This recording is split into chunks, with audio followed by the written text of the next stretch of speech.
నమస్కారం సార్. నమస్కారం. మీ పేరు? చెన్నై నా పేరు. చెన్నై గారు. ఇప్పుడు రాబోయే ఏపీ ఎలక్షన్స్లో ఏ పార్టీ వస్తే బాగుంటుంది అనుకుంటున్నారు మీరు? తెలుగుదేశం పట్టిస్తే బాగుంటుంది. చంద్రబాబు నాయుడు అనుభవస్తులు కాబట్టి ఆయన మేము పని చేయగలుగుతాడు.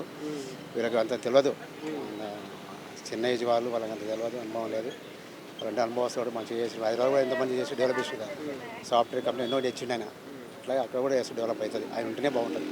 అంటే ఇప్పుడు ఒక సీనియర్ నేతగా ఒక 3 పార్టీలతో కలవడం మంచిదంటారా, లేకపోతే దానివల్ల ఉపయోగం లేదంటారా?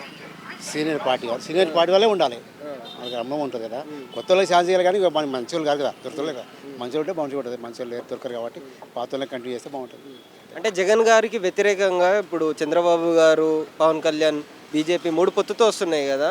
అంటే జగన్ గారికి భయపడి అంటారా, లేకపోతే వేరే ఏదైనా కారణం ఉందంటారా దానికి? వేరే కారణం ఏం లేదు. ఆయన కూడా ముందుకు ఎదగాలని ఎలక్షన్లో ఇంట్రెస్ట్ ఉంది. ఆయన ఇలా పార్టీలో ఎదగాలని ఆయన కూడా ఇంట్రెస్ట్ ఉంది. పవన్ కూడా ఒక మంచి మనిషి. ఆయన కొంచెం ఇట్లా కొంచెం మోసాలు లేక మంచిగా చేయగలుగుతారు. పట్టుదల ఉంది. ఆయన కూడా ఉంటుంటే బాగుంటుంది. ఇద్దరు బాగుంటుంది. ఆయన కొంచెం అనుభవం లేదు కాబట్టి ఇద్దరు కలుపుకోకపోతే బాగుంటుంది.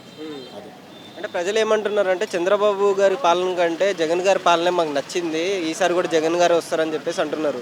అది ఎంతవరకు వాస్తవంగా ఉండబోతుంది? వాళ్ళ పాత చూస్తే వాళ్ళ ఇంకా జరిగిన చూస్తే అయితే వీళ్ళే బెస్ట్ అనిపిస్తుంది. వాళ్ళు చంద్రబాబు బెస్ట్ అనిపిస్తుంది. వాళ్ళ కుంభకోణాలు అవి ఉన్నాయి, కేసు అవి ఉన్నాయి కదా. అయినా వాళ్ళకి ఎలక్షన్ ఓట్లు వేసినట్టు గ్రేట్ మనుషులు. వాళ్ళు మనిషి చూసి వేయాలి ఓట్లు. ఎవరు వస్తారు వాళ్ళు చెప్పిన మాట విని వేయద్దు. అది ఆలోచించి ఓట్లు వేయాలి. అంటే ఇప్పుడు లాస్ట్గా చంద్రబాబు గారు వస్తేనే బాగుంటుంది. బాగుంటుంది. Thank you. ఆయన టేబుల్ వేయగలుగుతారు తప్పకుండా. Thank you.